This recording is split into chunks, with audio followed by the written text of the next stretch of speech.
Winter's finally over, and for HBO viewers, it's never coming back. After 8 years and what feels like a million major character deaths, the fantasy-turned-family feud television show, based on the much-loved book series by author George R.R. Martin, Game of Thrones, has ended. The show gripped the nation with 8 seasons chock full of violence, of blood, the occasional tender moment, too.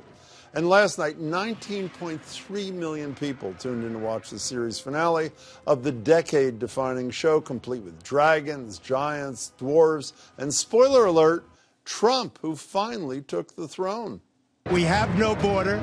We have no control. People are flooding across. We need to build a wall, and it has to be built quickly. The greatest builder is me, and I would build the greatest wall you have ever seen.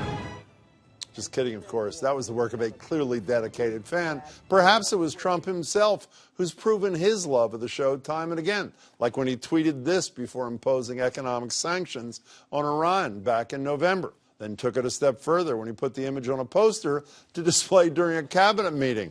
Why wouldn't he? Then in April, he tweeted this after the Mueller report was released, although HBO cracked down after that one, releasing a statement saying they preferred their intellectual property not be used for political purposes.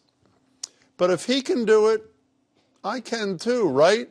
We're thinking of making this the new tagline of the show. And while we consider it, don't forget Elizabeth Warren, who wrote a piece in New York Magazine bashing evil Queen Cersei Lannister and praising Daenerys Targaryen, the so-called mother of dragons and freer of slaves from tyrants. Seems like Warren was a little premature, though, as were all those parents who named their kids after the character.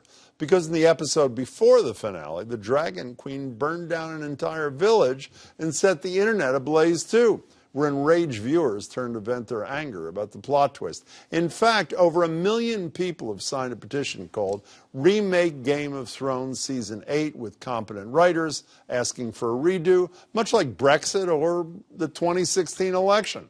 As for me, given I've still never seen an episode and have zero idea what the fuss is all about, I'd say I'm pretty content with the way it ended, or maybe just that, it ended.